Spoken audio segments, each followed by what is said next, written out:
Dear student, welcome to my channel. Student, आज की इस वीडियो में आपके लिए जो क्लास 12th फिजिक्स की प्रश्न बैंक सॉल्व करा रहे हैं, उसमें विद्यार्थियों आज हम अध्याय 3 की प्रश्न बैंक सॉल्व कराएंगे, है ना, जिसका नाम है विद्युत धारा। ठीक है विद्यार्थियों, तो देखिएगा जो आपकी विद्युत धारा में प्रश्न बैंक में प्रश्न पूछे गए हैं, सबसे पहले हम वस्तुनिष्ठ प्रश्नों के उत्तर देखते हैं। ठीक है विद्यार्थियों, तो देखिए सबसे पहले सही विकल्प आए हुए हैं। देखिएगा जैसे पहला है, ताप बढ़ने पर प्रतिरोध घटता है। ध्यान रखिएगा, जब हम ताप बढ़ाते हैं तो अर्धचालकों का प्रतिरोध घटता है। ठीक है ना, तो पहले का उत्तर क्या हो जाएगा विद्यार्थियों? अर्धचालक हो जाएगा। ठीक है ना, पहले का क्या हो जाएगा? अर्धचालक हो जाएगा। उसके बाद देखिएगा दूसरा है कि अतिचालक पदार्थ की चालकता होती है तो विद्यार्थियों अनंत होती है। उसके बाद विद्युत सेल स्रोत है तो ये विद्युत ऊर्जा का है। ठीक है, विद्युत से विद्युत याद रखिएगा, तो विद्युत सेल स्रोत है किसका? विद्युत ऊर्जा का। उसके बाद देखिएगा जो आपका चौथा प्रश्न है, किसी तार की प्रतिरोधकता निर्भर करती है। ठीक है विद्यार्थियों, तो जो कोई भी तार है उसकी प्रतिरोधकता निर्भर करती है उसके द्रव्यमान पर। ठीक है ना। उसके बाद है विशिष्ट प्रतिरोध का मात्रक। आपके लिए बताना है मेरे भाई, विशिष्ट प्रतिरोध का मात्रक। तो विशिष्ट प्रतिरोध का मात्रक होता है ओम मीटर। ठीक है। उसके बाद है एक खींचकर, मतलब एक तार है उसको खींचकर उसकी लंबाई को दुगनी करने पर उसका प्रतिरोध हो जाएगा। आपके लिए बताना है कि कोई भी तार है तो उसकी जो मतलब लंबाई है उसको हम खींच कर दोगुना करेंगे तो उसका प्रतिरोध कितना हो जाएगा? तो ध्यान रखिएगा विद्यार्थियों, 4 गुना हो जाएगा। ठीक है ना।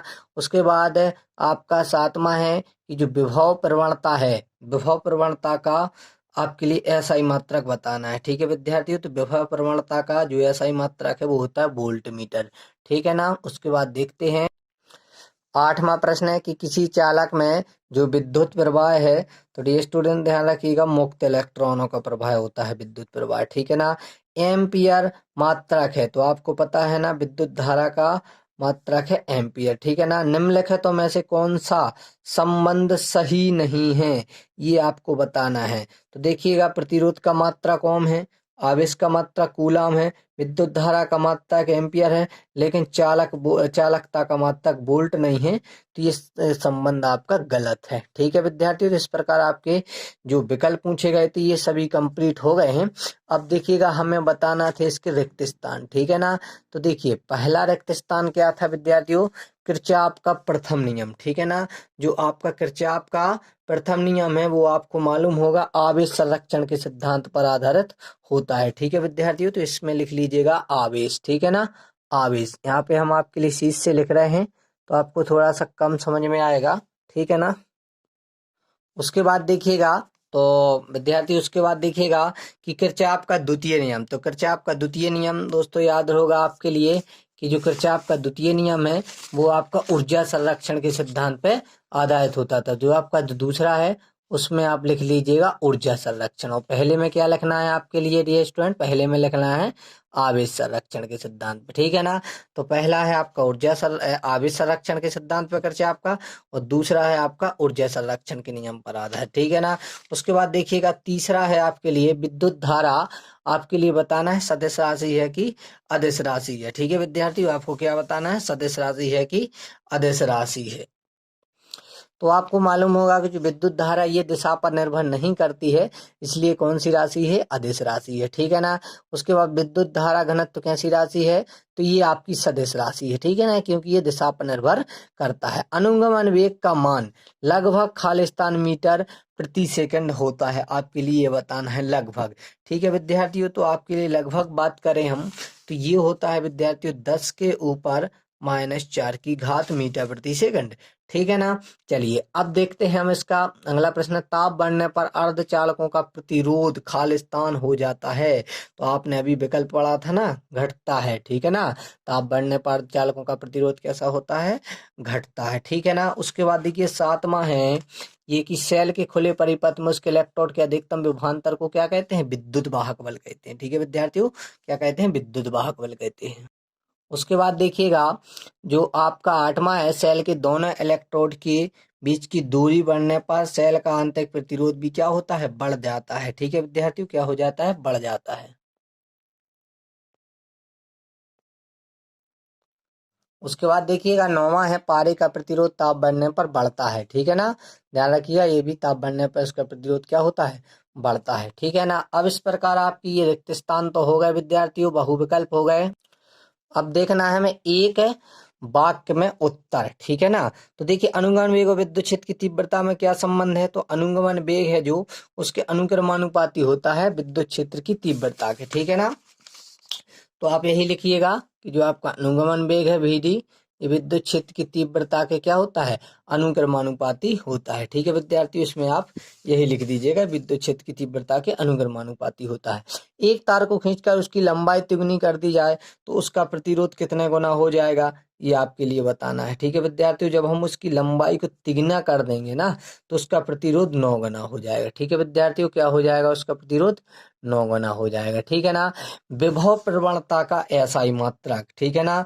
तो जो विभव प्रवणता का एसआई मात्रक है वो है वोल्ट प्रति मीटर। विभव प्रवणता का एसआई मात्रक क्या है विद्यार्थियों, वोल्ट प्रति मीटर। ठीक है।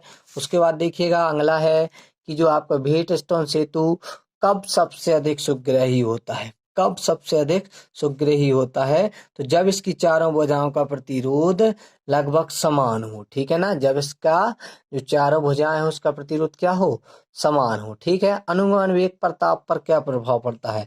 जो अनुगमन वेग है उसको आपको बताना है कि ताप पर क्या प्रभाव करता है। तो देखिए ध्यान रखिएगा, ताप बढ़ने पर उसका जो अनुगमन वेग है वो बढ़ जाता है। मतलब जो अनुगमन वेग है ये भी अनुक्रमानुपाती होता है ताप के। ताप बढ़ने पर अनुगमन वेग बढ़ जाता है, ताप कम होने पर अनुगमन वेग घट जाता है। ठीक है। उसके बाद देखिएगा अगला है छठवां कि किसी चालक का ताप बढ़ने पर उसमें से जो मुक्त इलेक्ट्रॉनों का संगति काल है उस पर क्या प्रभाव पड़ेगा, ये आपको इसमें बताना है। तो ध्यान रखिएगा, जो ताप बढ़ने पर जो अनुगमन वेग है वो बढ़ता जाएगा और जो मुक्त इलेक्ट्रॉनों का संगति काल है वो भी बढ़ेगा। ठीक है ना। जब ये बढ़ जाएगा ना तो आपका वो भी बढ़ जाएगा। ठीक। अगला है ताप बढ़ने पर किसी विद्युत अपघट्य की विद्युत चालकता किस प्रकार प्रवाहित होती है, ये आपको इसमें बताना है। तो ध्यान रखिएगा, जो ताप बढ़ने पर बढ़ जाती है। ठीक है ना। ताप बढ़ने पर क्या होती है, बढ़ जाती है आपकी ये विद्युत चालकता। ठीक है। अगला है तांबे के तार की त्रिज्या आधी करने पर उसकी प्रतिरोधकता पर क्या प्रभाव पड़ेगा। जो तांबे का तार है यदि हम उसकी मतलब त्रिज्या उसको आधी कर देंगे तो वो तो अप्रभावित रहेगी ना, उस पर कोई प्रभाव नहीं पड़ेगा। चाहे आप आधी कर दो चाहे कुछ भी कर दो, प्रतिरोधकता तो उतनी रहेगी जितनी उसकी है। ठीक है। अगला है आपका नौवां, अनुगमन वेग और विद्युत क्षेत्र की तीव्रता में क्या संबंध है। जो अनुगमन वेग है और जो विद्युत क्षेत्र की तीव्रता है उसमें क्या संबंध है। तो अभी बताया था ना कि जो आपका अनुगमन वेग है विद्युत क्षेत्र की तीव्रता के क्या होता है, अनुक्रमानुपाती होता है। ठीक है। किसी सेल के विद्युत वाहक बल अपघट्य की सांद्रता बढ़ने पर उसके आंतरिक प्रतिरोध पर क्या प्रभाव पड़ेगा। तो आंतरिक प्रतिरोध उसका बढ़ जाएगा। ठीक है विद्यार्थियों, आंतरिक प्रतिरोध क्या होगा, उसका बढ़ जाएगा। ठीक है, ये आप लिख लीजिएगा। ठीक। तो इस प्रकार आपकी ये एक वाक्य एक शब्द में उत्तर कंप्लीट होते हुए अब लास्ट है इसका वस्तुनिष्ठ प्रश्नों का कि सही जोड़ी बनाइए। आपको सही जोड़ी बनाना है। ठीक है। तो जैसे पहला है आपका ओम का नियम। तो विद्यार्थियों आपको पता है ना, ओम के नियम से विभवांतर और धारा में संबंध ज्ञात करते हैं। तो पहले की आप सी से मिलाओगे। ठीक है ना। मिलाते जाइएगा। पहले की आप किससे मिलाओगे विद्यार्थियों, सी से मिलाएगा। किरचॉफ का नियम आपको मालूम होगा विद्यार्थियों, जो किरचॉफ के नियम है ये जटिल विद्युत परिपथों से संबंधित है। तो मतलब जो आपका दूसरा है ये मिलेगा जटिल विद्युत परिपथों से संबंधित। व्हीटस्टोन सेतु, जो व्हीटस्टोन सेतु है विद्यार्थियों ये प्रतिरोध का मानक करता है, मापन करता है। ठीक है ना। उसके बाद जो कैमलिंग औंस थे विद्यार्थियों, क्या थे आपके जो कैमलिंग औंस थे, इन्होंने क्या की थी, अति चालकता की खोज की थी। तो ये चौथे की मिल जाएगी बी नंबर से। ठीक है। उसके बाद जो साइमन ओम थे, साइमन ओम का आपको मालूम होना चाहिए कि जो साइमन ओम है उन्होंने क्या किया था विद्यार्थियों, जो जटिल चालकत्व है उससे संबंधित एक नियम प्रतिपादित किया था जिसे ओम का नियम कहते हैं। ठीक है। इसके अनुसार होता है आपका V बराबर IR। ठीक है विद्यार्थियों, तो इस प्रकार आपकी सही जोड़ियां भी मिल गई हैं। अब हम इसका नेक्स्ट पार्ट देखेंगे विद्यार्थियों, जिसमें हम आपके लिए अति लघु उत्तरीय प्रश्नों का सॉल्यूशन बताएंगे। ठीक है विद्यार्थी, जब तक आप इनको कंप्लीट कर लीजिएगा तब तक के लिए जय हिंद जय भारत।